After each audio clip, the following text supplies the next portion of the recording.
നമ്മളെ ആഗ്രഹത്തിനൊത്ത് ജീവിക്കാൻ പറ്റുക എന്ന് പറഞ്ഞാൽ വലിയൊരു കാര്യമാണ് കേട്ടോ. ഞാനൊക്കെ എൻ്റെ ആഗ്രഹത്തിനൊത്ത് ജീവിച്ച് തുടങ്ങിയ സമയം എൻ്റെ പകുതി ആയുസ്സ് തീർന്നു എന്ന് വേണമെങ്കിൽ പറയാം.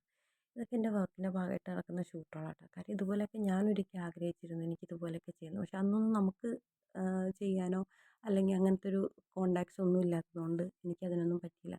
പക്ഷെ ഇനിയുള്ള എൻ്റെ മക്കൾക്കാവട്ടെ, ഇനി അങ്ങനെ ആഗ്രഹിക്കുന്നവർക്കാവട്ടെ, ചെറിയ രീതിയിൽ എന്നെക്കൊണ്ട് ചെയ്യാൻ പറ്റുന്നത് അത് ഞാൻ ചെയ്തു കൊടുക്കാൻ വേണ്ടിയിട്ടാണ് ഇത്രയും എഫേർട്ട് എടുത്തത്. കാര്യം ചിലപ്പോൾ എനിക്ക് നഷ്ടങ്ങളായിരിക്കാം. എന്നിരുന്നാൽ പോലും മറ്റുള്ളവരുടെ സന്തോഷം എന്ന് പറയുന്നത് എനിക്ക് വലിയൊരു കാര്യമാണ് കേട്ടോ.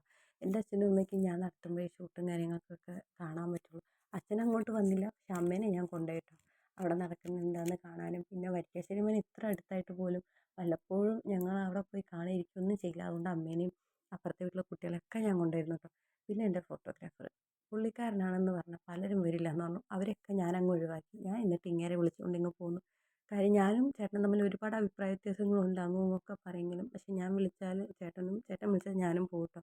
ഞാൻ കുറേ കഴിഞ്ഞ് നോക്കുമ്പോൾ എൻ്റെ ചേച്ചിയുടെയും അനിയത്തിയുടെയും മക്കളുടെയൊക്കെ ഫോട്ടോ കാണുന്നത്. കാര്യം അവർ അവരുടെ അങ്ങനെ എടുക്കുമ്പോൾ എനിക്കും ആഗ്രഹം ഉണ്ടായിരുന്നു. പക്ഷെ എൻ്റെ വർക്കിൻ്റെ പ്രഷർ കാരണം എനിക്ക് എടുക്കാൻ പറ്റിയിട്ടില്ല. എൻ്റെ മോളെയൊക്കെ കേട്ടോ. പിന്നെ എല്ലാം കഴിഞ്ഞ് ഞാനൊരു വണ്ടി വിളിച്ച് അച്ഛനോട് വരാൻ പറഞ്ഞു. ഈ ആ മോനെ ഇതാ വരുന്നൊരു ട്രാവലറായിട്ട്. ഞങ്ങൾ ടയേർഡായിരിക്കണ നേരത്തെ ഞങ്ങൾക്ക് ആ വണ്ടി ഒരു അനുഗ്രഹമായിരുന്നു എന്ന് വേണമെങ്കിൽ പറയാം. ഉരുളി കിട്ടാഞ്ഞിട്ട് ഞങ്ങൾ കുറേ തെണ്ടി നടന്നു. പക്ഷേ അമ്മയുടെ ഒരു ഫ്രണ്ടിൻ്റെ വീട്ടിലുണ്ടായിരുന്നു കേട്ടോ.